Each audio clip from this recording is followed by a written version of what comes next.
Next आता है हमारा पेल्विक फ्लोर स्टिमुलेशन। हमारा पेल्विक फ्लोर स्टिमुलेशन की कब ज़रूरत पड़ती है? As in case of early stage prolapse of uterus, stress incontinence following childbirth in ladies, या फिर stress incontinence followed by prostatectomy in males. इसमें हम कैसे देखते हैं, जो हमारा पैसिव इलेक्ट्रोड होगा वो हम प्लेस करेंगे at the lumbosacral plexus at lumbosacral region. और एक्टिव इलेक्ट्रोड क्या होगा, इसमें हमारा स्पेशल टाइप इलेक्ट्रोड होगा, या तो वेजाइनल इलेक्ट्रोड होगा या फिर रेक्टल इलेक्ट्रोड हम इस पर यूज़ करेंगे। फिर इसमें हम वेजाइना या फिर रेक्टल में प्लेस करते हैं तो इसमें adequate sterilisation of electrodes are required होती है, and surging is done in such a way that it allows sufficient rest period between the period of small contraction, as the pelvic floor muscle are very small and easily undergo fatigue। जो patient होगा उसको हम बताएंगे कि जो muscle है उसको voluntarily contract करे along with the electrical stimulus. फिर जो पेशेंट होगा वो हमारा प्लेस कैसा होगा, साइड लाइंग पोजीशन में होगा, और उसके बीच में दोनों पैर के पिलो प्लेस करेंगे हम। फिर नेक्स्ट हम बात करते हैं फैराडिक फुट बाथ की। ये हम कब यूज़ करते हैं, for treatment of condition such as hallux valgus, flat foot, या फिर painful foot condition with muscular cause. जो हमारा मसल्स ऑफ फुट होती है इसमें हम स्टिमुलेट करते हैं मसल्स ऑफ फुट। जो हमारी फुट होता है उसमें 4 लेयर ऑफ मसल होती है, तो ऐसा पॉसिबल नहीं है कि उनको हम एक एक करके मसल को स्टिमुलेट करें।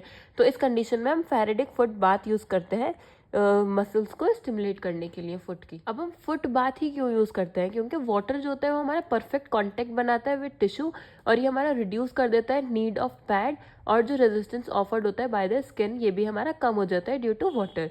ये हमारी एडवांटेज होगी which makes it easy to stimulate the muscles in the foot. फिर हम पेशेंट को कैसे प्रिपेयर करेंगे, patient is made to sit on a plinth with back support.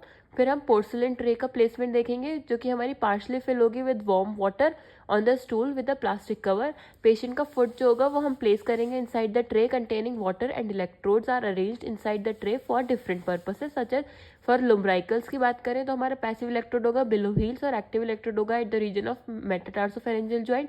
For interossei की बात करें तो both active and passive electrode दोनों ही प्लेस होंगे transversely across the metatarsal. Hallux valgus की बात करें तो पैसिव इलेक्ट्रोड हमारा प्लेस होगा बिलो द हील, और एक्टिव और पैन इलेक्ट्रोड होगा हमारा over the motor point of abductor hallucis over the medial aspect of heel. फिर हम स्टिमुलेशन ऑफ फेशियल मसल्स की बात करते हैं, तो जो हमारा पैसिव इलेक्ट्रोड होगा वो प्लेस होगा ओवर द सर्वाइकल रीजन, और जो हमारा एक्टिव इलेक्ट्रोड होगा वो हमारा उसको हम फेशियल मसल्स को मोटर पॉइंट्स पर रखेंगे ताकि हमारी जो फेशियल मसल्स हैं वो स्टिमुलेट हो सके। अब जो हमारी फेशियल मसल्स होती हैं वो स्टिमुलेट होती हैं by faradic type current, and is set to produce secondary contracture of muscle. ये सेकेंडरी कॉन्ट्रैक्चर होगा, these are stimulated with galvanic type current.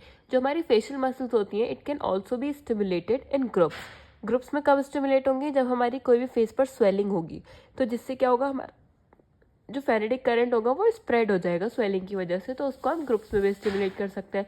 Group में स्टिमुलेट करने के लिए हम जो पैसिव इलेक्ट्रोड होगा वो हम सर्वाइकल रीजन पे रखेंगे, और जो हमारा एक्टिव इलेक्ट्रोड होगा पेन इलेक्ट्रोड वो हम फेशियल नर्व की 5 ब्रांचेस पर रखेंगे, टेम्पोरल, जाइगोमेटिक, बक्कल, मैंडिबुलर और सर्वाइकल। अब कुछ मसल्स होती हैं हमारी जैसे कि टेम्पोरलिस, मेजेटर और टेरिकोइड, जो कि which are not supplied by facial muscle but the trigeminal nerve. तो इसमें भी हम सेम प्रोसीजर फॉलो करेंगे as the individual motor point stimulation of muscle described for facial nerve.